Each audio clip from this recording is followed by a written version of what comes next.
Hi there, and welcome to episode 14, I believe, of Holistic Movement with Rob. So I thought we would continue on the mewing. His name is Dr. Mike Mew, the dentist that talks about how to change the structure of your jaw. And I thought we'd continue with the mewing. And I'm going to, because I noticed, the camera was not so close upon my neck. So I thought we'd cut in a second, and then I'm going to try to change the camera to get it closer so you can see my neck. And for the next the next movement that we do, also close in on my neck so that you can see it. Okay? So let's do a little Scooby-Doo. Scooby-Doo cut. We're back. Hopefully this is close enough so you can see the zits on my face. Okay, so, well, hopefully you don't see my zits on my face. Now, we're going to start out with mewing. Remember, we did this last week where we're activating the platysma muscle just to try to strengthen this muscle to help change the structure of our jaw and to help evenly distribute weight amongst all the muscles that are part of the neck and the cervical spine. Same thing, cervical spine, neck, and the jaw. And then we'll get into a diaphragm exercise for the jaw. Okay? So, Creature from the Black Lagoon. Remember, we're going to the outside edges of my mouth are going to come down, and I'm just going to engage the platysma right here. So here's the review.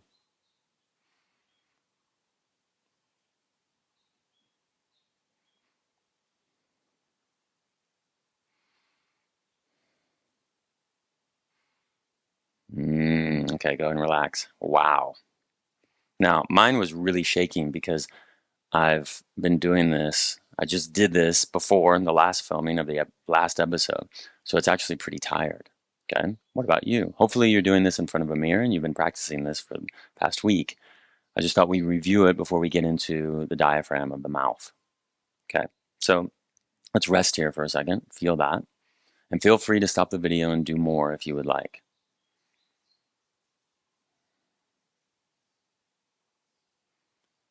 Okay, now, second part, the diaphragm of the mouth. Let me explain a little bit about diaphragms.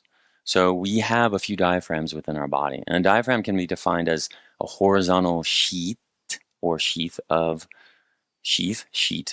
muscle tissue, but also it's composed of connective tissue. The most famous one is this diaphragm right here that wraps around and connects to your spine. The other one is the pelvic floor. Maybe you've heard this term before when people talk about engage your pelvic floor, and you think, what the hell are they talking about? This is where your anus and your family jewels are located. And weakness in the pelvic diaphragm can induce so many back pain. It can cause urinary problems. It can cause hemorrhoids. Many, many things. Now, in our mouth, we also have a diaphragm right here. There are muscles here. There's a bone here, right here, and I just found it, and it's called the hyoid bone. Super interesting, nerdy fact. This is the only bone in the body that does not touch any other bone. It floats. There's the remnants of our gills when we were fish. And so there are muscles that connect to this bone. They're called the hyoid muscles, and they connect to your tongue. Well, these muscles can become weak, or they can become exhausted from just yapping too much, like I'm doing right now. And we're going to try to engage this diaphragm to turn it on. Why? Because we want equal distribution of weight for these muscles within our jaw and our neck. Just a personal note, I've started doing this exercise and I've noticed a considerable distance in release of tension in my scalene muscles because they were working too hard because the hyoid muscles were not engaged in exercise when I was doing things. And so now I don't really pull that much. I don't feel this pull in my scalene muscles because of even distribution of weight. So I'm going to talk you through this because when I do it, I will not be able to talk. So imagine the back of your lips, you're going to draw a circle with your tongue. And you're going to be pushing your tongue forward throughout the whole process. And it's really difficult when you get to the sides of your mouth. Bottom and top are fairly easy, but also one thing you want to take into consideration, and this is why I advise you to do it in front of a mirror. And where I picked this up, I forgot the name of the man, some chiropractor on, of course, YouTube. And he pointed out that the chin will shift. Many reasons, the masseters, other pulls in the jaw, the pterygoids. But we're going to keep our index finger, right on that chin, so to help tell the brain to keep the chin in the center, because it'll probably want to shift, because one side of your jaw is stronger than the other. So let's keep it in the center. So I'm going to do it once. You can see it. You can accompany me if you want, and then we'll talk about it. And then we'll try to do 3 and 3. Okay? So I'm going to push forward to the top.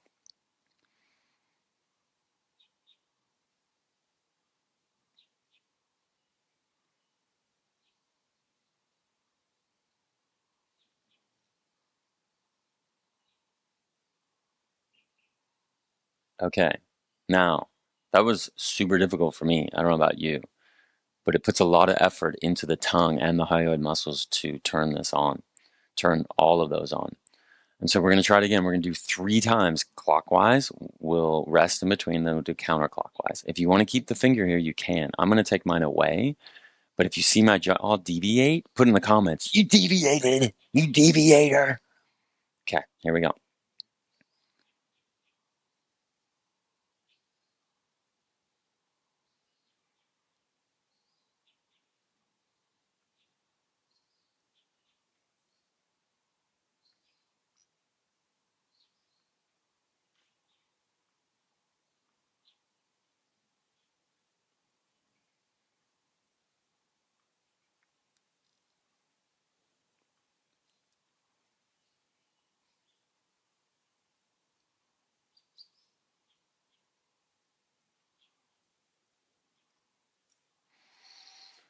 Ooh, wow. Rest there for a second. Did you notice how I purposely tried to go slow?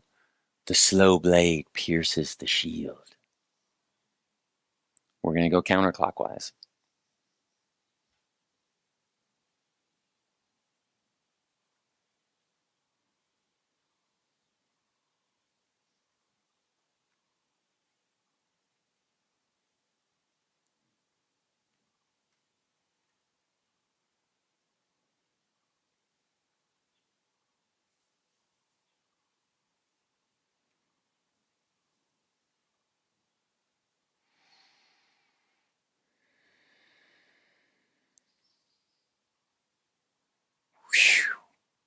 Whoopee, as my grandfather used to say.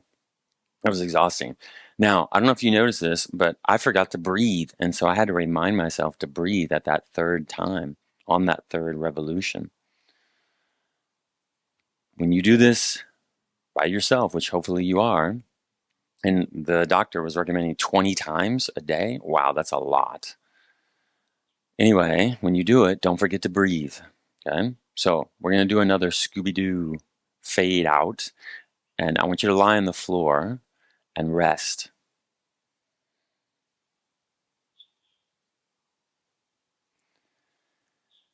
Okay, I hope you're still feeling the sensations in your hyoid muscles and your mouth diaphragm there. We're gonna bend our right knee, roll on over, and we're gonna go into what we did last week, that Zoga movement of, remember the rib cage? We shifted the rib cage and then drew circles with it. But I thought we'd move on to the next step of that, the Zoga movement. But we review breathing into the rib cage beforehand. I pointed it out last time and I stupidly didn't start with it. So I thought we'd start with the breathing first, okay?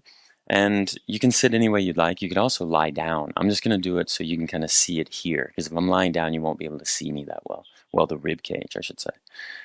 So I want you to hold your hands on the side of the rib cage. And why don't you do it lying down, and then you can hear me and really feel it.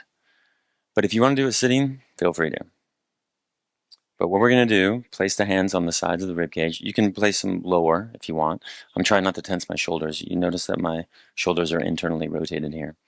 Anyway, I'm going to inhale and let my rib cage expand out to the side. So the sides of my lungs are pushing my rib cage outward laterally. So when I inhale, it comes out. Exhale, squeeze it back in. It's kind of like a bellows, the old, when you pump, those bellows that pump air to make the fire bigger.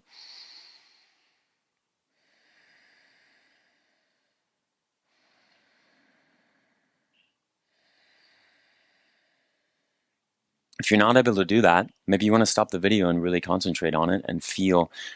And what you can do is offer resistance. We're fighters, most of us. And if you push into the sides of the rib cage and then push against it with your inhale, that'll activate it. It's the rebellious side of you, you rebel scum. You notice I'm tensing my face when I'm thinking of myself as a rebel scum. Okay, all right, hopefully we got that breath down. So let's review what we did, the Zoga. We're gonna bring our legs into kind of a half swastika here. 90 degrees with my right leg. Left leg's gonna try to bring it, I'm gonna try to bring it as far back as I can go. And I'm gonna balance with my right arm here. And then we're just gonna review, we're gonna place the hand on the left side of the rib cage, and we're just gonna shift the rib cage from the left to right. Now, remember, it's not so much the hand pushing, more so it's the rib cage of its own volition shifting. Okay, we'll just open up with some shifts. Relax the left shoulder if you can. And if your movement is minimal, you're still okay in my book. That's where you're at right now. And I repeat myself a lot. That's where you're at. So accept it. Accept the wholeness that is you. And then watch, we're going to rotate. We're going to draw a circle with this rib cage circumferentially. And again, see if you can breathe into the sides of your rib cage. When you expand it on the inhale, and then when it comes back in on the exhale. And then switch directions. Now we're going counterclockwise. And again, if your movement is minimal, that's okay too. I've been practicing this for years, so my range of motion for my rib cage and my mobility for my rib cage is okay. Maybe yours is smaller or even bigger. I've seen people with huge movements of the rib cages. Awesome. And I just switched back and forth and just play around with it. Try different directions. Maybe go kind of diagonal there, diagonal back. Try many different vectors, Victor. Okay. All right, and then come back and rest. Cool. Let's lie on our backs and rest here.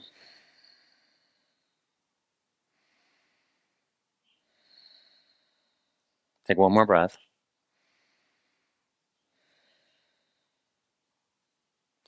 And then we're going to roll on over. We're going to come up. We're going to bring our left leg in front, right leg back, and my left hand is supporting me here. And I'm just shifting the rib cage to the left and right.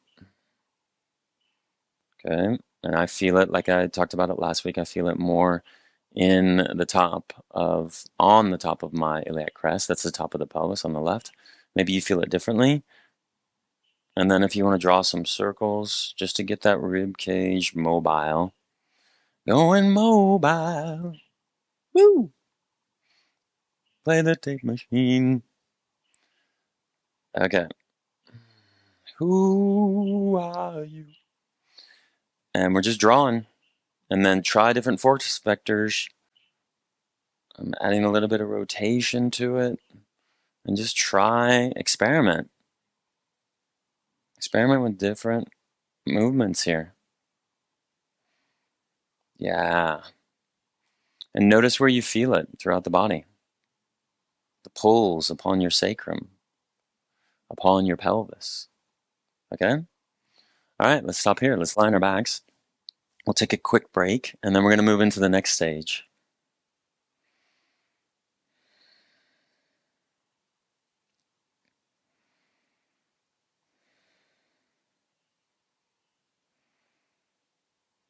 Okay, bend the right knee again. Let's come on up.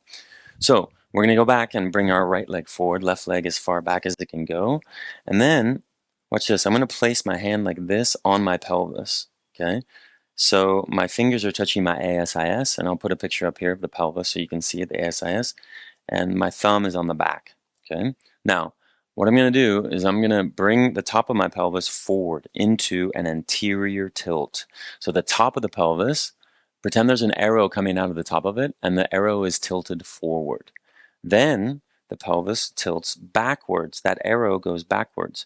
So we have anterior tilt of the pelvis, the top of the pelvis tilting forward, and the top of the pelvis tilting back. That's posterior tilt. And we're just doing that. We're tilting forward, and we're tilting back. Tilting forward, tilting back. Tilting forward, tilting back. Now, do you notice? I feel more confident for some reason here when my pelvis tilts forward. And then I feel insecure, secure, confident, or a false sense of security. And yeah, I feel really inward and shy. So the pelvis is pretty much dictating where my rib cage goes. So in an anterior tilt of the pelvis, my rib cage comes up into extension. Then when my pelvis goes back, my rib cage goes into flexion. Hint, hint, nudge, nudge. So the position of your pelvis pretty much determines what position your rib cage is in. Flexion, extension. Flexion, extension. Flexion, extension. How does that feel in your rib cage when you come into posterior tilt of the pelvis and your rib cage comes into flexion? How does it feel when it comes into extension? Emotionally, how does it feel? I was just kind of giving you a hint, leading the witness. Hint, hint, nudge, nudge. But what do you notice? A difference in mood there? Oh, me. Okay, let's come on back. Let's lie on our backs. And then notice what you feel here. Feel what you notice. I notice a huge discrepancy between the left and right side of my body. What do you notice? Maybe you don't notice much. That's okay too. And just notice your breath and see if you can let your whole body fall into the floor. And then we're going to bend the right knee. We're going to roll back over. We're going to come on up. Left leg is forward. Right leg, want to come back as far as possible. And I'm going to place the hand on, let me move the mic a little bit there. I'm going to place the hand on the iliac crest there. And I come into anterior tilt of the pelvis. Rib cage comes into extension. And then I come into posterior tilt, flexion, extension, flexion. And I notice a catching on the left side, the posterior side of my pelvis. The glute med is kind of stuck, right where it connects to the top of my pelvis there in the back. What about you? Do you notice? I notice a tweak on my left lower back there, my QL, because it's stuck there, and I'm trying to unstick it. What about you? Maybe you feel it in many different places.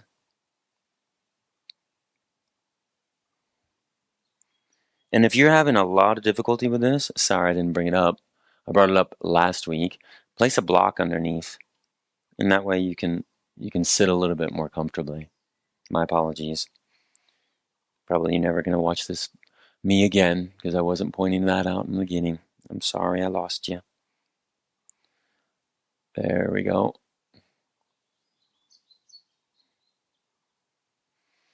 Yep. Man, this feels good, especially on my lower back with that extension, but also the flexion. I can really feel where I'm holding. Okay. All right, let's lie on our backs. Let's rest here. And then hopefully now there's a little bit of feeling of symmetry now, evenness between the right side of your body and the left side of your body. Keep resting here.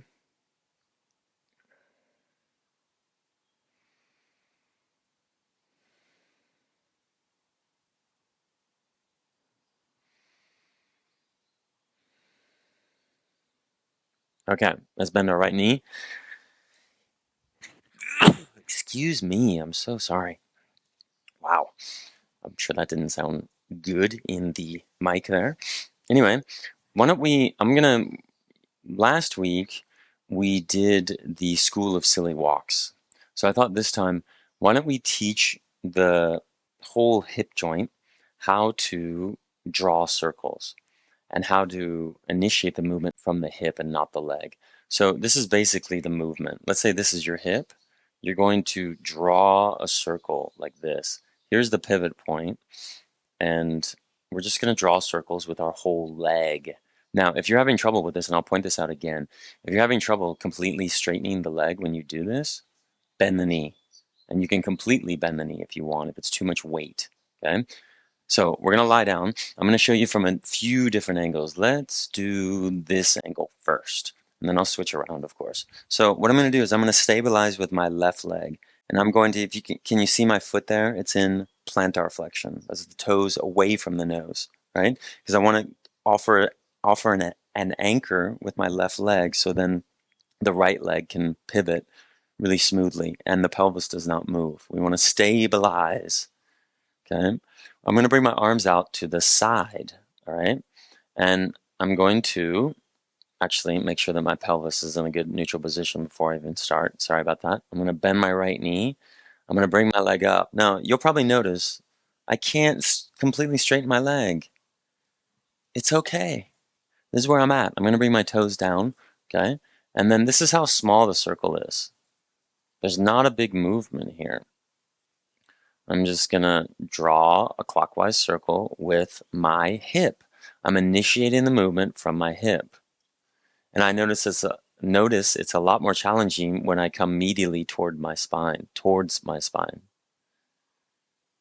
Now, if it's difficult for you, bend the knee like this and draw with the knee. Okay, but I'm thinking, how do I draw with the hip? I'm drawing an extremely small circle. Now, you may have to just bend your knee like that too. And so then there's that flashlight. Imagine a flashlight emanating from your hip, and it's going straight up vertically towards the ceiling there. Okay, my leg is straight. I'm doing it like that. I'm stabilizing this left leg. I'm making sure this left hip doesn't move. If you want, one of my students, she used to put her left hand on her left hip, and that way she knew, okay, if my hip moves, I got to tighten that left butt cheek even more.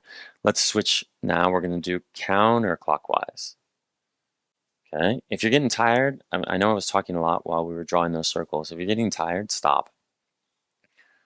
And I'm making sure that my movement is slow and fluid. Okay, let's do a few more. Okay, cool. Bend the knee, come on down, let's rest. Okay. I'm going to show you from this angle.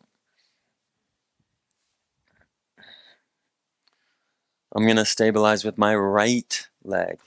I'm bringing my foot into plantar flexion. I don't know why I doubted myself. I'm going to tighten my right butt cheek and my right quads. I'm going to bring my left leg up. I'm going to bring this foot into dorsiflexion. So we got plantar flexion, dorsiflexion. And then I'm drawing a clockwise circle, trying to stabilize with this right leg. And I'm just drawing that circle. Sorry for the sniffles, folks. I'm a sniffler. I pointed that out before. It's really windy today. Keep drawing. And what do you notice? Is there any difference between this left leg and right leg? Is it more difficult for you to draw that circle? I'm going to slow down because I was talking really fast and my body wanted to meet my mind when it should be the other way around. I need to go slowly and my mind meets my body. Counterclockwise. This is a lot more difficult for me. I'm shaking because I have some restrictions on my inner thigh, my pectineus for one. So I'm going to bend my knee just slightly. You can do the same. Let's do a few more. 2, 3. Remember, we don't need these big circles. Small circles, controlled movement. Okay, let's rest here. I'm going to lie this way.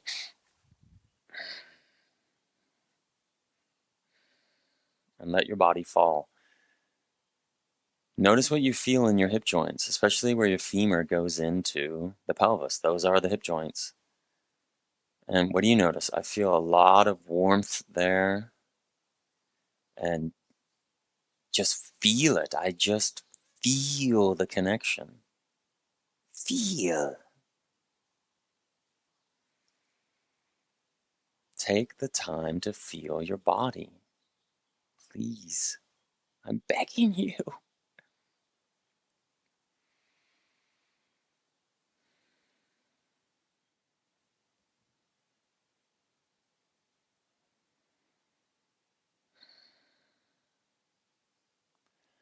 Okay. Keep feeling how your body's touching the floor. And then when you're ready, bend your right knee, roll over to your left-hand side, come on up and sit, and you're going to watch me. I'm going to show you the next position. I'm going to stay on the floor. I'm going to actually switch to this side so this camera can see my feet a little bit better. So we're going to decompress the spine. We're going to do it lying supine, not moving. And let me show you the breath, first of all. So normally when you inhale, the belly comes up, and then when you exhale, it sinks on down, okay? For this one, we're going to engage in paradoxal breathing, meaning when we inhale, we're going to suck the belly in and try to push the lower back into the floor, and then we're going to lengthen from both sides, okay? So when you inhale, you're going to suck the belly in and use your chest more, and then lengthen. So let me explain what we're going to do. I'm going to bring my arms next to my ears, and if you want to widen them a little bit, because maybe too near to you, you feel pain in your shoulder, so widen them a little bit. And then you're going to bring the feet together, okay? Now, we're going to pretend that we're on the rack. It's the Inquisition, and they're trying to convert you to Christianity, and you say, no, I'm not converting. So they're tying ropes around your ankles and your wrists. Or, from a more pleasant, non-visceral visualization, imagine someone's just grabbing your wrists and grabbing your ankles, and they're gently pulling you apart when you inhale, and then you exhale, and they let you go. Okay, so watch. I'm going to inhale. Paradoxal breathing. I'm going to push my lower back into the floor, and I'm going to lengthen two polar opposites. My arms away from my head, and my feet away from my pelvis. And then I exhale, and then I relax. Okay, I inhale, lengthen. Exhale, relax. Good. Let's do it again. Keep going. Inhale. It's like you're being pulled apart and your spine is just being tractioned and lengthening. And then exhale. Come on back. Good. Inhale, lengthen. Exhale, come down. Good. I didn't even tell you to start this position. I'm sorry. Hopefully you're on the ground doing it, trying it. Inhale, lengthen. Exhale, relax. Good. Let's do a few more. Sorry, my mic kind of moved there. Hopefully it doesn't null the sound. Inhale, lengthen. Exhale, relax. Now my feet are in plantar flexion, meaning the top of my feet and the toes are away from my nose. I'm trying to lengthen my quads and the front part of my body. But I'm tractioning the spine. And then exhale, relax. Yeah. Let's go again. Exhale, relax. Good. Okay, one more. Inhale, lengthen. I'm tucking that chin under, trying to push the back of the head. I'm actually just not trying to push that much of the back of my head. Inhale, lengthen, widening the arms a little bit more. And then exhale. Good. Okay. I'm going to drop my arms next to the side of my body. I'm going to look at my body, make sure it's straight. It may have moved when we were just doing that position. Okay. So if you're wondering what the name of that is, in Chinese, they call it Wu Ma Fen Si, which is 5 horses separation.